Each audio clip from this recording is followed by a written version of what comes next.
Welcome to What's Happening at the Quick, the show where we bring you the stories behind the performance, exhibitions, and events at the Regina A. Quick Center for the Arts.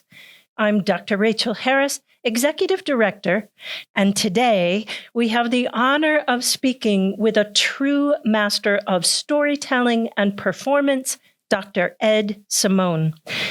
Ed is a celebrated actor, director, and educator with decades of experience in the theater world. He has dedicated much of his career to shaping the next generation of performers as a professor and former director of the theater program at St. Bonaventure University. He is also a proud member of Actors Equity Association and an accomplished broadcaster, sharing his passion for classical music as a host on WNED Classical. This holiday season, Ed brings his expertise and creativity to the Quick Center stage with a one-man adaptation of Charles Dickens' A Christmas Carol, a timeless tale of redemption, generosity, and the human spirit. Today, we will be diving into the creation of this remarkable performance, what makes it unique, and why this story continues to resonate with audiences. Ed, welcome to the show. Thank you. It is such a pleasure to have you here. Let's start with the basics. A Christmas Carol is one of the most beloved stories of all time. For those who might not be familiar, can you tell us a little bit about the book and its story? Yeah, thanks, Rachel. So the book, 1843, Dickens wrote it very quickly. It was published very near the holidays in 1843 and was a bestseller. It went through several printings before the new year. And it's been popular ever since. It's been translated into I don't know how many languages, and it has all kinds of incarnations. It's been an animated feature. It's been, a one-person show. It's been adapted for various combinations of actors, and I did an adaptation myself for actors and puppets, and it's an interesting piece because it's just kind of a perennial favorite. I think audiences really respond to the book. I mean, the book was a social comment. I mean, it was a reaction against the utilitarian movement of the time, and Dickens had been to the mines and seen child labor up close, and was very active in speaking against that. And so there's a lot of social justice aspect to it, but beyond that, it's just a really good story. And in Dickens' usual fashion, I mean, it's very episodic. There's lots of characters, most of which we do. My adaptation for me for the one person show is based on a text that Dickens used for reading when he toured and read the Carol as part of his reading tours. He would read excerpts from his books. So years and years ago, I did a tour of A Christmas Carol with John Aston as Scrooge, and I played a bunch of different parts. And as a gift, at the end, the producer gave us each a copy of Dickens' own cutting that he used for his lectures. And so I used that as a basis for this. There are bits that he cut out that I left back in and put back in, and then there are bits that he left in that I took out. So, but it's virtually that version. It was the inspiration for mine. So, can you define for us a one-man show? You're performing this as a one-man show, which is quite unique. For someone who's never seen a one-man show before, How would you describe the experience? Well, and what makes it different from other kinds of theater? I think what makes it different is that it's very close to, not to get too academic about it, but it's very close to what theater probably started as, which was storytelling. Basically, I'm telling a story. I mean, I wouldn't put myself in league with these people because these actors are, brilliant, and I'm a journeyman, workaday actor. But Patrick Stewart does a one-person version. I think about, and there are many others as well. Simon Callow did a one-person Dickens show. I'm thinking about Hal Holbrook and his Mark Twain, which I was fortunate enough to see live. And those kinds of shows, of course, the Emily Dickinson show and so forth, there's quite a few of them. And I think what it does is it gives you a chance to just tell a story to an audience in a kind of an intimate way.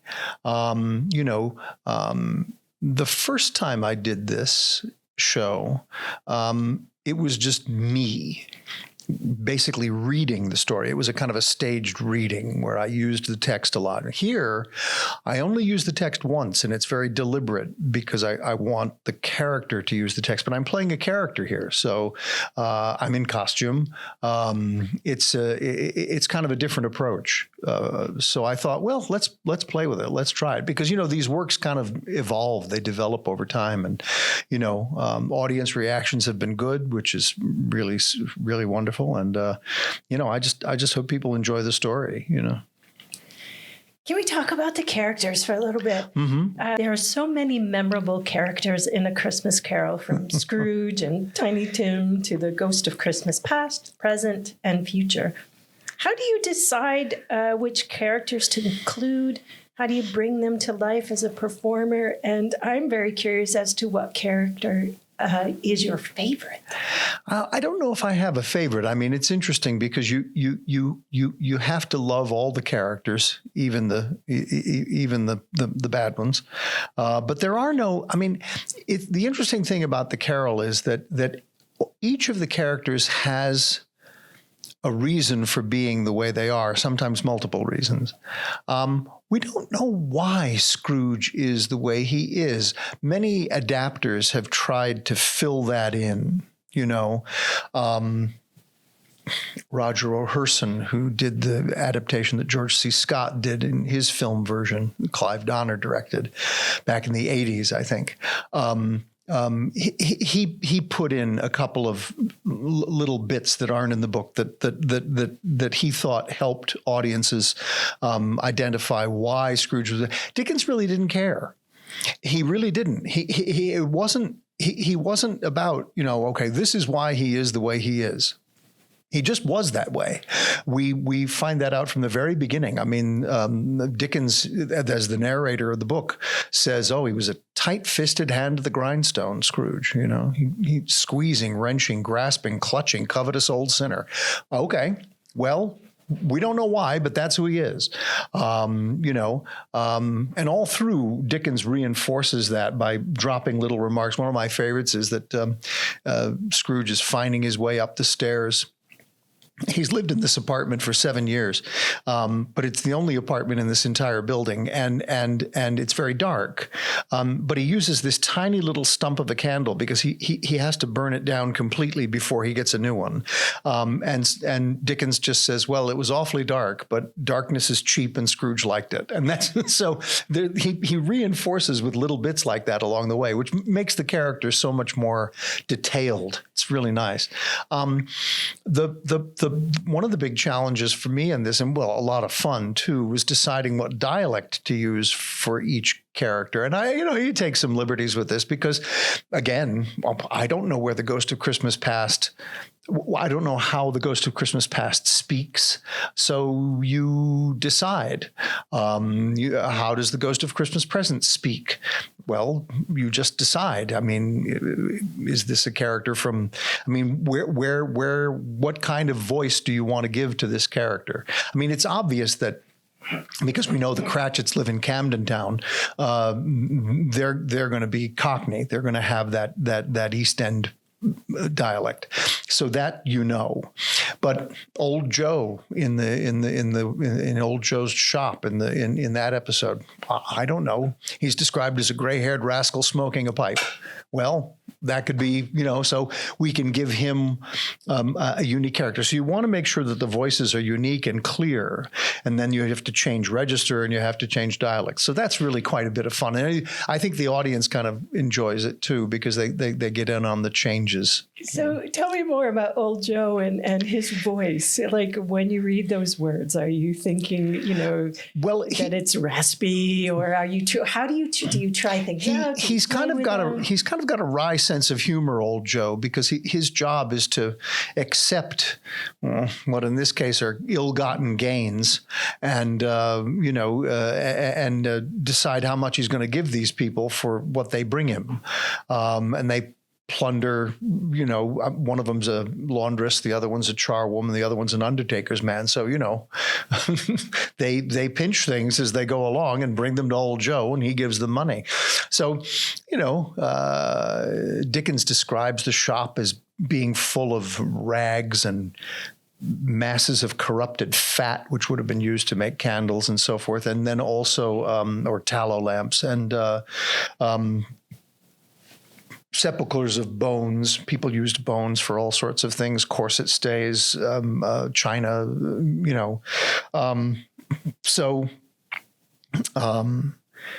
old Joe runs this shop. And it's like, well, who is he? What is he?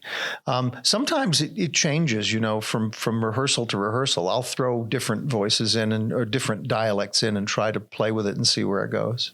So I'm so curious about the voice aspect of it, like all the different registers of voice. And how do you come to a conclusion with the quality of the voice, the height and the depth? It's interesting because we were talking about this before the interview, the training that I got from Arthur Lesack, wonderful, wonderful man and great teacher.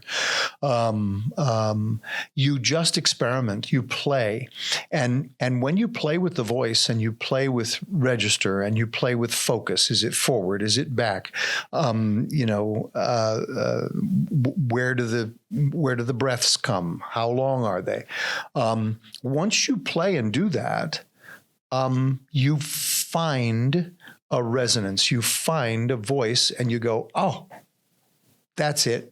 That works. It works with the rhythm of the speech, and it works on me, because there's kind of a biofeedback aspect of it. Again, not to get too technical, but when you come up with a character voice or you find a voice in rehearsal, it's a little odd because in the one-person show, you're rehearsing with yourself. You don't have other actors necessarily to bounce things off of. You find that resonance, and it just goes, yep, that's it. There it is. I know that. And so you work within that. And sometimes you find, oh, well, I thought that was going to work, but it's not quite right. And then you modify it and change it again. But it's all about how it affects the character and how it resonates with, hopefully, audiences, So I'm curious, at what point do you call the show? And are you still sort of taking risks as you perform? It's fun with a one-person show because you really can adapt and change things on the fly if you want to. I mean, obviously the structure is there and the lines are there, but the pace you go, you can kind of feel what the audience is responding to. There's some good jokes in A Christmas Carol. There are some very sweet moments. There are also some very sad moments and incredibly joyous ones. And you can tell what the audience is responding to. And so you can adjust based on, okay, and it's not just a matter of, speeding up and slowing down or louder, softer. It's a matter of degree and what seems to be resonating, what seems to be creating that kind of bounce in the room, you know? So that's nice, because you can do that, and you know, if it doesn't work, you've only yourself to blame. So it's, you know, so let's delve into a little bit more about what this piece says. A one-man show is very intimate format that allows you to connect deeply with the audience. So what do you feel this performance is saying to the people watching? What do you hope they take away from it? I hope they take the story away. I hope they, and in fact, one of the messages of the piece is, once you hear a story, it's yours then, isn't it? And you take that story and then you tell it. And as we continue to do that, stories gain lives and become part of the culture, part of the fabric of what we do. You know, sometimes I wonder if the Christmas carol's been done so much that maybe we have, you know, carol saturation. I don't know. But I don't think so, because audiences keep coming back to it and new adaptations keep getting done. And actors respond to it tremendously. And audiences seem to love it. So that's really what it's about. Now, of course, the messages within the story are you know, really strong. Dickens was a great advocate for the poor. He was a tremendous advocate for social justice. He was a tremendous advocate for tolerance and a kind of a universal acceptance that we're all human beings, you know, fellow travelers to the grave. He says in the book, and the idea is that this is, you know, Fred, Scrooge's nephew, says he loves Christmas time because it's a time when people seem to open their shut hearts freely. So that's a wonderful message as well. Yeah. Yes, it's why this, why now? Right. You know? We always ask that question. Yeah. Why this story at this time for this audience? And how is it relevant to us today in 2024? Because we still, sadly, face the same problems that Dickens and the people in the 1840s in London face, which is there's still poverty. There are still people who argue really, really vehemently about how to deal with that. There's still a sense of what do we do when we're faced with this kind of thing in our lives? How do families deal with loss? These are universal problems. These are not social problems. They're just problems of being human, you know. How do families deal with loss? How do the Cratchits deal with Tiny Tim being disabled? How do they deal with the poverty in which they live? You know, how does Scrooge's nephew deal with his uncle, whom his mother loved? And so he, every year, offers Scrooge the opportunity to become part of the family and to come and dine with him and his wife and their friends. And every year he turns him down. How do you deal with that? Those fractions within the family, fractures within the family, I should say. So some of the problems are universal and very human and will never change, I suppose. And some of them are social problems that you know, we hope we can change. You know, there's not a lot of hectoring, though, going on in the story. Describe hectoring. Well, Dickens doesn't have his characters do too much lecturing. They'll drop a bomb here and there. You know, the Ghost of Christmas Present, you know, saves the big whack for the end with Scrooge about the two children. You know, the Ghost of Christmas Past shows Scrooge a couple of painful episodes from his life, but he also shows him a couple of very joyous episodes from his life. So, you know, Scrooge spouts his utilitarian, theory, saying that there's a surplus population and so forth, which was, a real popular theory in the mid 19th century in England.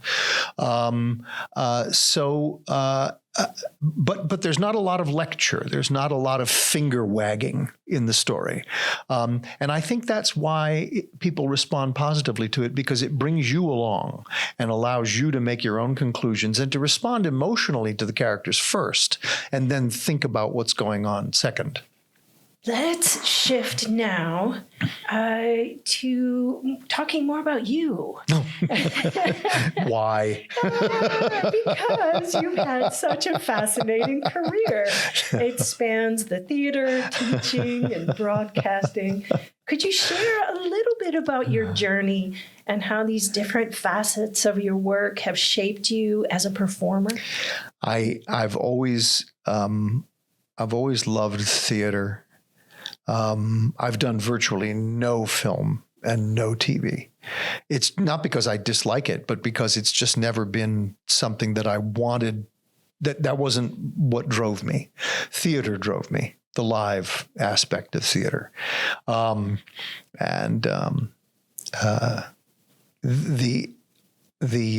It's funny, my last sabbatical here, when I was still teaching, I went out to Los Angeles and Burbank and worked with an old friend of mine who did mostly film and TV. And we did a workshop together for a performing arts high school, different approaches to the same scene and the same characters, for screen media and for stage. It was interesting stuff. It was fascinating work to do and fun.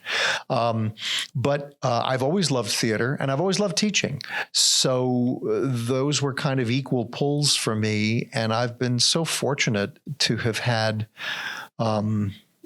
friends and colleagues and teachers who have been supportive, and so whatever I've been able to do is really on the shoulders of those people. It matters that so when you teach, then you try to do that for your students. If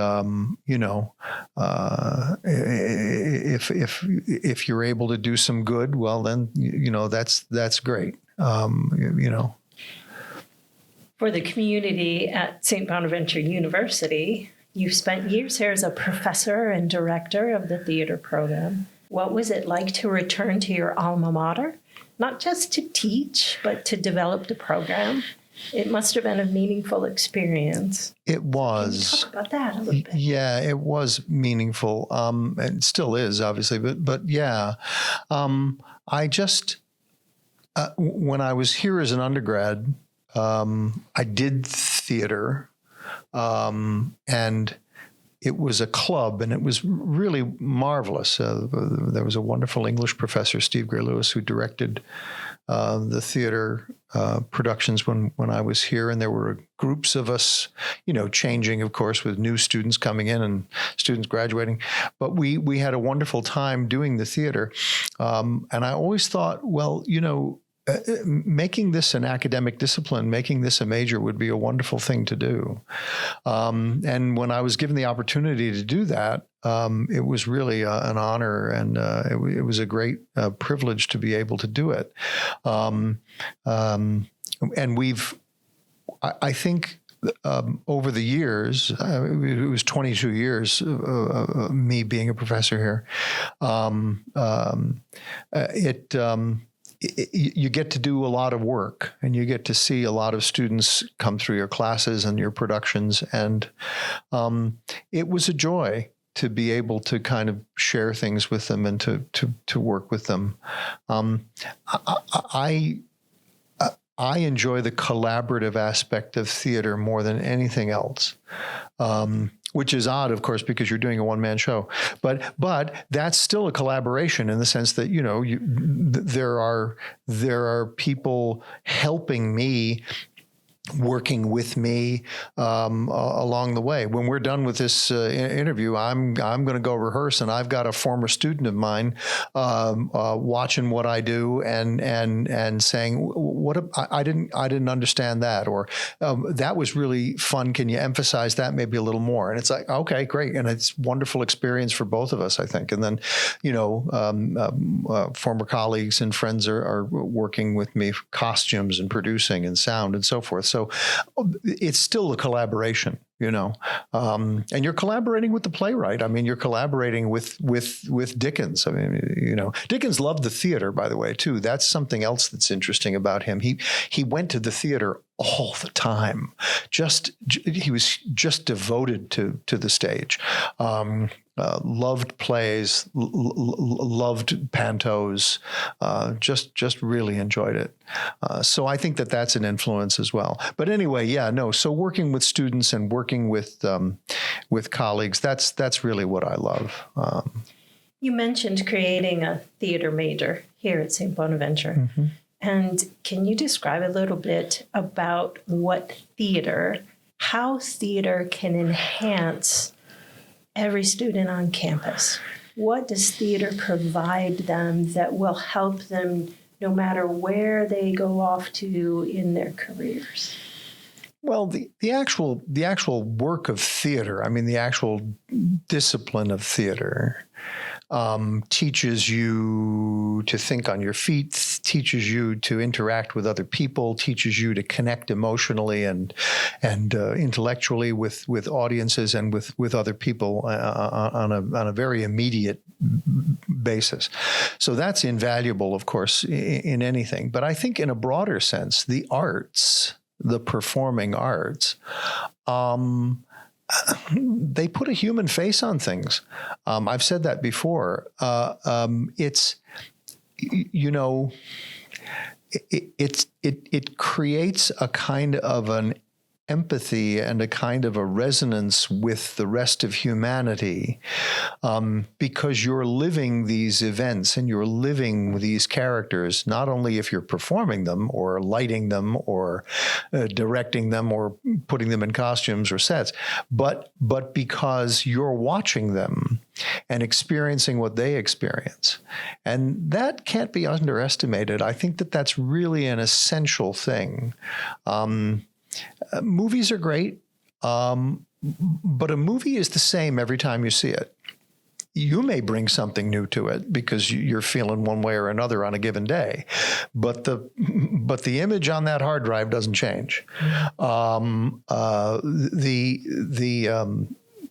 film stock if it's been shot that way, but theater changes performance to performance. And within the performance itself, it breathes and expands and contracts. And I think experiencing that is a wonderful thing, whether you're experiencing it from backstage, on stage, or in the audience.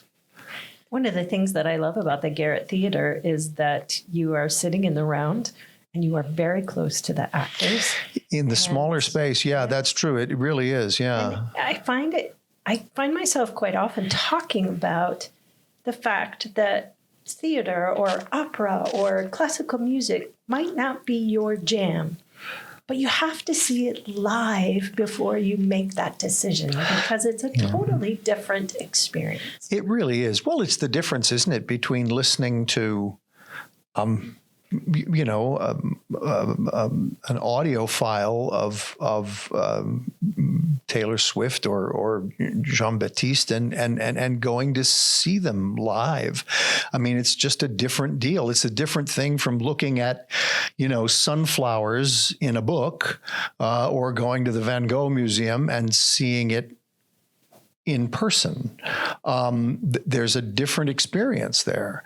And I think that that's something that's wonderful to be able to share with students and with anyone, just to be able to say, here, try this, and as you say, it may not be for you, but the experience is going to help you learn more about yourself and realize things about yourself. Whether you like it or not, that's fine. But if you can open yourself to the experience and be moved by the experience a little bit, that's a tremendous thing. So let's go back to your teaching in theater. It isn't just about instructing students and acting or directing. It's about helping them find their voice and often their sense of self. I'm curious what you find most rewarding about teaching theater, especially when it comes to helping students discover these aspects of themselves. Well, that's it, isn't it? I mean, you're fortunate enough when you teach to be able to hopefully provoke a kind of a response to material that is essential in the development of what it means to be human. I remember when we did a production of The Burial at Thebes, which is the Antigone story, Seamus Heaney. And then when we did Hamlet, and when we did an Iliad, I mean, these are seminal stories. These are important stories. And students responded to them in really, really amazing ways. You think when you're teaching, you're always saying, why this play at this time for this audience? Well, what plays am I going to choose for this course? What plays are we going to direct or work on during the year? And you're always a little hesitant. It's an ancient Greek play. Okay, how we go. But it's amazing how much of a response happens. We did Metamorphoses. We were one of the first, I think I remember, I may be misremembering this, but I think I remember being told that we were one of the first college productions of that play when the rights became available. I'm not sure if that's the case or not, but whether it is or not, it doesn't really matter. What matters is that these were difficult stories. Some of the Ovid stories are difficult, his retelling of these myths and legends. But the students responded in an amazing way, tremendously. And I was always so grateful when that happened. And whether it's a dessert, whether you're doing something like, Don't Dress for Dinner or Miracle on South Division Street, or, something light like that, or whether you're doing, the full tilt, this is an important play, but you try not to do them that way, of course, but it's like, but the students respond, and that watching that response, encouraging that response, guiding that response as much as you can, is a tremendous thing. And the students do wonderful things for audiences and for themselves when they do that. It's just a great thing to watch and to be a part of. In every interview, this is my favorite question. What advice would you give to students who are just starting out and aspire to build a career in the arts, whether it's theater, performance, or another creative field? Are there any lessons in your own journey that you think would be especially valuable for them? I think it's really important to find happiness. And that doesn't necessarily mean success success in a financial sense or in a notoriety sense or in a, I think you need to do what makes you happy. And if making, if that work makes you happy, then just do it. Act, design, paint, sculpt, play music, compose, whatever it is, dance, do the thing that makes you happy. Because ultimately, if you're happy, you'll make others happy as well. This is getting to sound like a song from the 70s, but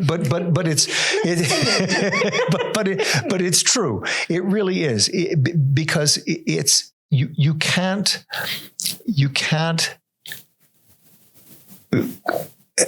going through life doing what you think you're supposed to do. You have to do a certain amount of that, of course, but making sure that you're satisfied with what you do, that you feel good about your work and what you're helping other people to do, that you're contributing to do. And that's really the other thing about the arts. The arts are a real altruistic, thing. I mean, you're not making art for yourself. Art needs to be seen and heard and felt. You're making art for other people. And that's really a wonderful thing. That's how I feel about that. So if you can help students to find that in themselves, then that's great. And if you can work successfully with colleagues and try to make people feel good about what they're doing, that's great. And you do that sometimes, and sometimes you don't succeed, but you keep trying and you keep at it. I've so enjoyed this conversation. Oh, thank you. I have too. Before we wrap up, is there anything else that you would like to share with our audience? Oh, come see A Christmas Carol. No. Yes, absolutely. No, really enjoy the story with me. One of the things that I say when I host the radio show, the classical show, is thanks for sharing your time with me. Thanks for keeping me company. And I mean that. That's really what it feels like. That's really what it is. And, we're listening to this music together. We're playing this music for each other. And I think that's what this experience with Christmas Carol is for me. It's just being able to share it with people, share something you love, share something that makes you happy with people who want to spend time with these characters, with this story. So this has been such a creative journey for us, this discussion. You have such an extraordinary gift for conjuring entire worlds in your mind and sculpting characters from their very foundations, delving deep into their motivations and adorning them with accents, nuances, and tones that make them come alive. It seems, Ed, that you don't just create art, that you transform it into a language of its own, speaking through countless intricate details that breathe life and authenticity. And I would say, thank you. That's really what, but that's what any artist does. It's really that's the goal of any artist. If